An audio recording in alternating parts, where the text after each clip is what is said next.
Assalamualaikum warahmatullahi wabarakatuh. Perkenalkan, nama saya Milda Sania.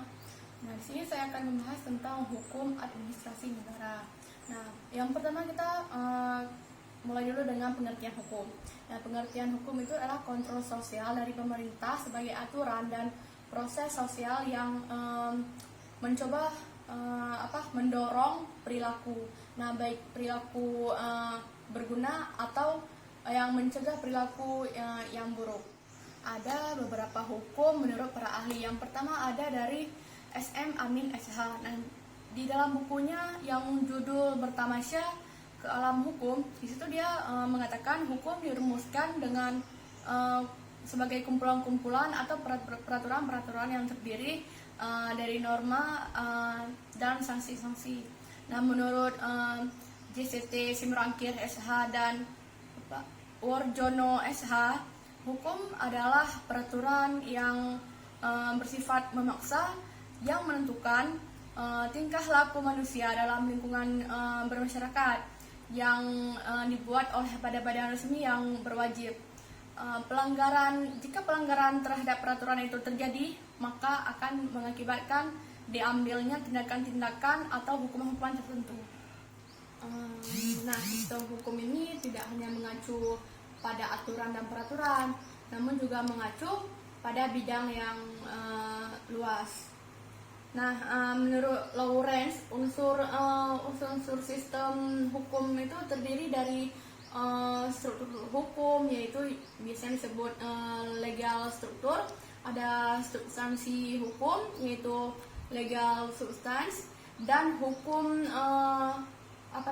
budaya hukum, yaitu biasanya disebut legal kultur. Nah, struktur hukum itu meliputi badan eksekutif, legislatif, yudikatif, juga lembaga-lembaga lainnya yang terkait, misalnya kepolisian, kejaksaan, atau KPK. Nah, substansi hukum itu mengenai norma, peraturan, maupun perundang-undangan yang berlaku. Nah, kalau budaya hukum itu meliputi pandangan kita sebagai masyarakat atau kebiasaan maupun perilaku dalam bermasyarakat. Selanjutnya kita akan membahas tentang administrasi negara. Nah, sejarah administrasi negara itu lahir sejak Woodrow Wilson pada tahun 1887. Nah, ia menulis sebuah artikel yang berjudul The Study of Administration. Nah, kemunculan artikel ini tak lepas dari kegelisahannya dia akan perlunya perubahan terhadap praktik administrasi negara di Amerika Serikat pada saat itu. Nah, studi ilmu politik yang berkembang pada saat itu tidak mampu memecahkan masalah-masalah itu. Nah, menurut Wilson, ilmuwan politik itu lupa bahwa kenyataannya lebih sulit mengimplementasikan konstitusi dengan baik dibandingkan dengan merumuskan konstitusi itu sendiri. Nah, maka dari itu dia keluarkanlah ilmu administrasi ini. Nah, pada era pemisahan ilmu administrasi dengan induknya, yaitu ilmu politik, disebutlah itu era paradigma dikotomi politik administrasi. Nah, era selanjutnya yaitu merupakan periode di mana para ilmuwan administrasi negara ini berusaha membangun body of knowledge.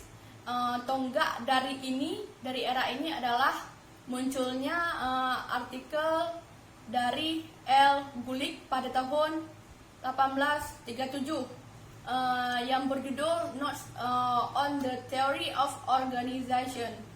Nah, di era pencarian jati diri ini, ilmu negara ini tidak pernah selesai. Karena apa? Karena simpang siurnya atau kuat lemahnya gagasan-gagasan dari para ilmuwan itu tersendiri terhadap ilmu administrasi ini. Nah, karena karakteristik antara birokrasi pemerintah dan organisasi swasta sangat berbeda, maka para ilmuwan dan praktisi administrasi negara ini menyadari bahwasanya itu pentingnya mengembangkan teori dan pendekatan yang berbeda dengan yang dikembangkan oleh para ilmuwan yang mengembangkan teori-teori administrasi bisnis. Nah, dengan kesadaran inilah maka identitas ilmu administrasi negara ini menjadi lebih menjadi lebih jelas, yaitu ilmuwan administrasi negara lebih menempatkan pada administrasi sebagai pusat perhatian dan lembaga pemerintahan sebagai tempat praktiknya.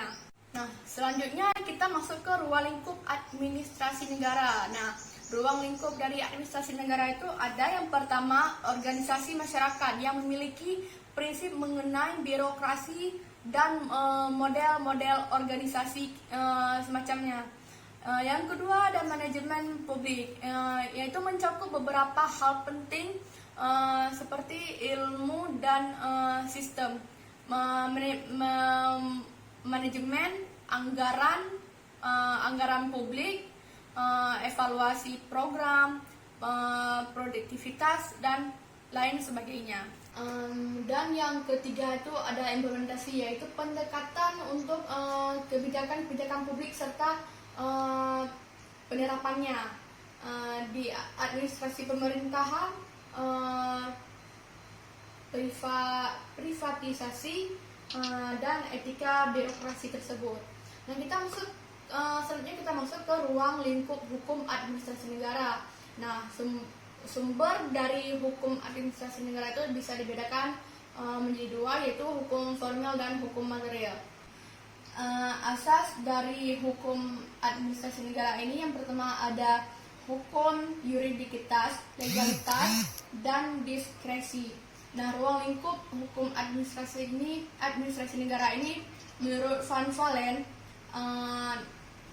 dalam bukunya yang berjudul Omtrek van het Administration Administrative memberikan skema tentang hukum administrasi negara di dalam kerangka hukum keseluruhannya, yaitu hukum tata negara. Nah, di hukum tata negara itu ada anak-anakannya lagi. Yang pertama ada pemerintahan, ada peradilan, ada polisi, ada perundang-undangan, dan yang B hukum perdata, C hukum pidana, D hukum administrasi negara. Nah, di hukum administrasi negara ini ada empat macam lagi. Yang pertama ada hukum pemerintahan, ada hukum peradilan. Yang di bawah hukum peradilan itu ada hukum acara pidana yang pertama, yang kedua ada hukum acara perdata, dan yang ketiga ada hukum peradilan administrasi negara tersebut. Yang ketiga ada hukum kepolisian, yang keempat ada hukum proses perundang-undangan. Nah, menurut Walter ini, kalau menurut Walter ada yang pertama hukum kepolisian, yang kedua hukum kelembagaan, dan yang ketiga ini adalah hukum keuangan. Nah, kita masuk ke kedudukan hukum administrasi negara ini. Nah, dalam sistem ilmu hukum administrasi negara ini adalah bagian dari hukum tata negara sebelum abad ke-19. Namun setelah abad ke-19 ia memisahkan diri dari hukum tata negara tersebut, yang pada abad ke-20 dia berkembang pesat, dan sehingga dia itu hukum administrasi ini sejajar dengan hukum multidisiplin lainnya. Sekian dari saya. Apabila terdapat banyak kesalahan, saya meminta maaf. Saya akhiri. Wassalamualaikum warahmatullahi wabarakatuh.